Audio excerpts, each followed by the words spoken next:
Welcome back to Ireland AM. Now, it was a mad idea that started around 5 years ago, but this month our next guest completed the world's first tidal-assisted stage swim around the country. I'd say we're mad chatting about it here. We are. We're delighted he's just out of the sea. Daragh Morgan, good morning to you, Daragh. Good morning, guys. Thanks for having me on. Congratulations on this insane challenge. Can you tell us exactly what you've done over the last few months? Yeah, so myself and my crew, captained by Daragh Bailey, swam around the entire coastline of Ireland in 5 months and 17 days, and with 99 swims, something that we're extremely proud of. It's been an amazing journey and just crazy. Can we just take that? You started on May 31st. Yeah. It is 1,468 kilometres, 5 months, 17 days, over 99 swims. How many lengths of the pool is that? Like, it's a good few. Yeah. To get me to go into the water on Cremon Beach on a soft day in the height of summer, I mean, there's a lot of coasting going on there. Why? You know, it was something that, like, I had a love for training and I had a love for Ireland, and particularly travelling in Ireland. And I said, how can I combine these two massive loves and passions? And I've been trying for this journey for almost 6 years. At the door, I've been organising, and it just kept falling through, and it just wouldn't happen for me. And this year I met Peter Connolly and Daragh Bailey from Bodoria and Claddagh, which restores Galway hooker boats in Galway, where I'm living. And they were on board with my journey, and they facilitated it, and they made it happen.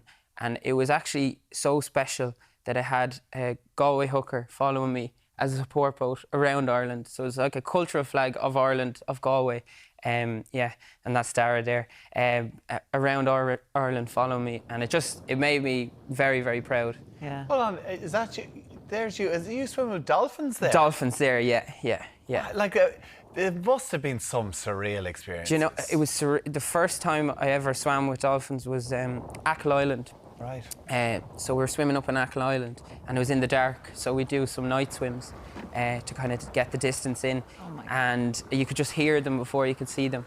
And there was a lot of, but you just get relaxed into it, and it was actually a beautiful experience. And they were just very curious animals, and around the coast then they would come up and just check you out for a while. So yeah. So you're doing kind of 15 to 17 kilometres a day, sometimes 25 kilometres swimming in. We've all been in Irish waters. It's not cold. easy. It's nasty. It is cold. Yeah. It's choppy. Yeah. How far off the coast were you? Was it depending on how far the swell was? Depending on how far the swell was, and that's where the planning came into play from my captain, who was a seasoned fisherman and years of like a family lineage of that, and without him it wouldn't have been possible. So Well, why? What challenges? Because Derek, sometimes you see him jump. Like, I kind of think some days he might just take off and do. If we don't see a picture of him in a Speedo on Instagram, we're like, Derek, are you all right? But like, in terms of the challenges that it kept falling through and things, like, what is it that people might not be aware of for a challenge like this? So just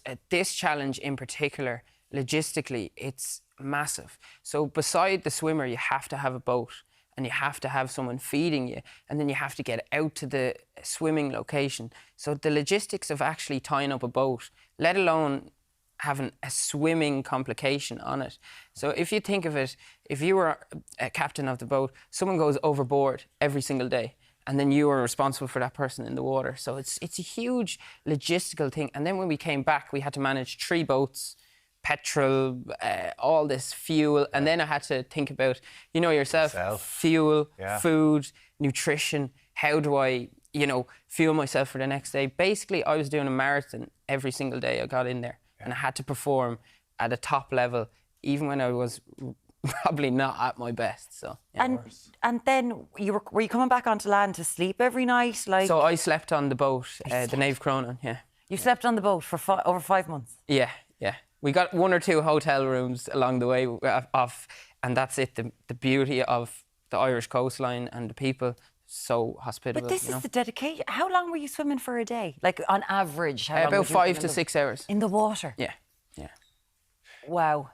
In terms of challenges, what were the most difficult areas? Obviously, the length of the swims and swimming a marathon, but in terms of, like, was it the tide? Was it creatures? What sort of things actually became? Yeah, it was all like, I suppose the most difficult challenge, like for me, was I got very bad chafing under my arms, and I actually had the wetsuit. Yeah, from the wetsuit. I had literal holes in my arms, and I thought the swim was pretty much done from there. So we had to manage a cut on top of that. So every day, you can imagine, I putting on a cold wetsuit and wet wetsuit because it doesn't dry out in the boat, and then I had to basically open up cuts every time I started my stroke, and then the pain would only go after an hour, and then it all starts when you finish again, and then that's day in, day out. Mentally, this must have been incredible. Yeah, mentally it was so challenging, and I think a lot of people who do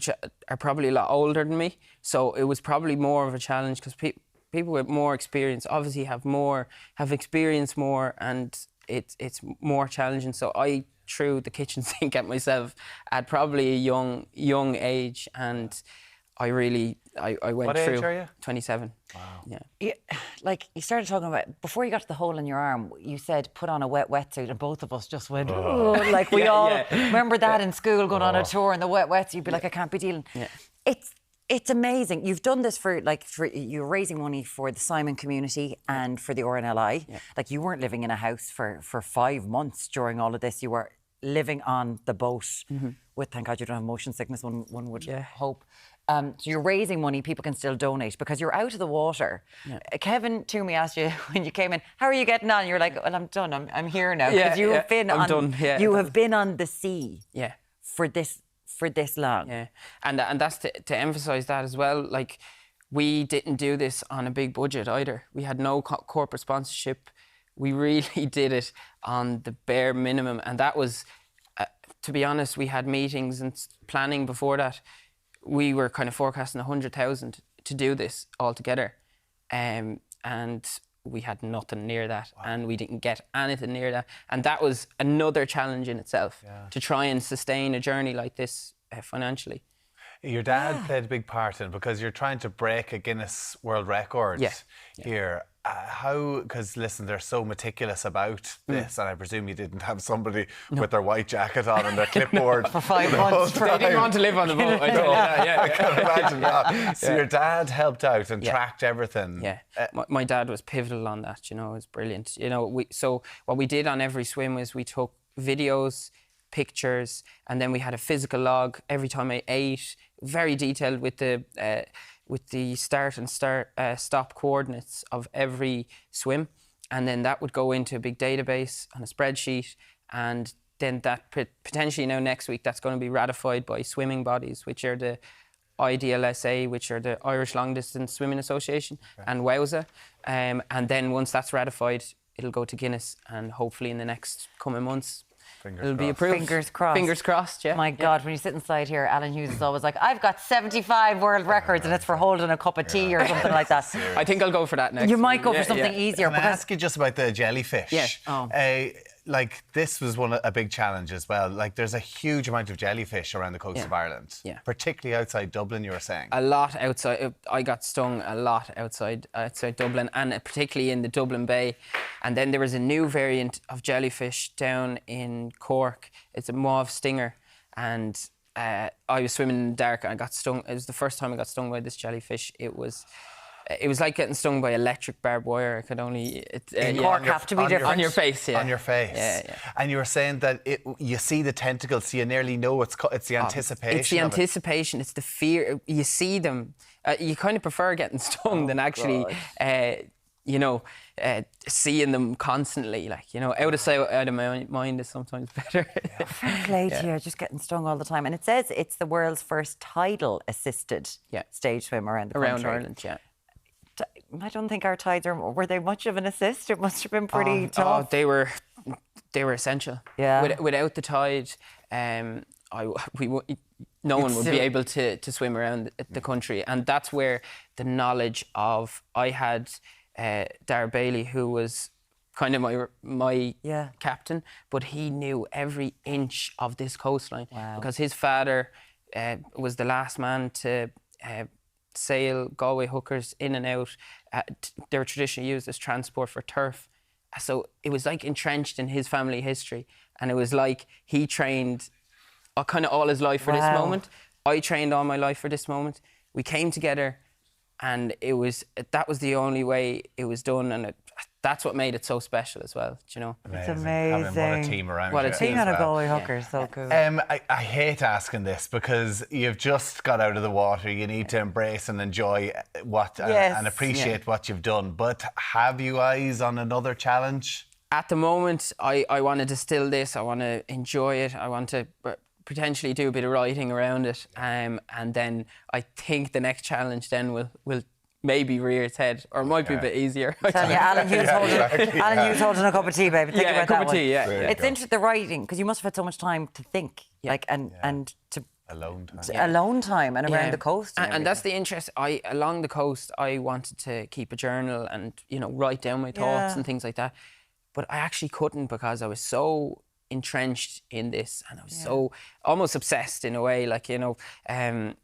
Sometimes we'd forget to eat. I know it's such an essential part of it, but we're such a small, close-knit crew, and we just wanted to get this done so much. We had so much growth for the journey itself. And any writing or anything, I didn't even do it. So now I just want to actually think about everything and enjoy it. Yeah. Oh, mass more. Well, it's at Daragh Morgan 98 as well as Swim Era if you want to look at this. And again, any funds that are being raised that they can put towards the Simon community or the RNLI, which is such a vital, such vital organisations. Yeah. Daragh, you're just back. How are you walking on land? You're all right? I feel great. Yeah. Feels great. Shape of your life. And we are actually doing a homecoming this Saturday in Galway, at Galway City Dock. So all the boats, the flotilla boats will come, and we just want to celebrate history, really. Brilliant. With this swim. So if anyone is around and can come out, that'd be great amazing. night in Galway. Daragh Morgan, congratulations. Well done. Thank you very much. And look forward to seeing what's coming up next.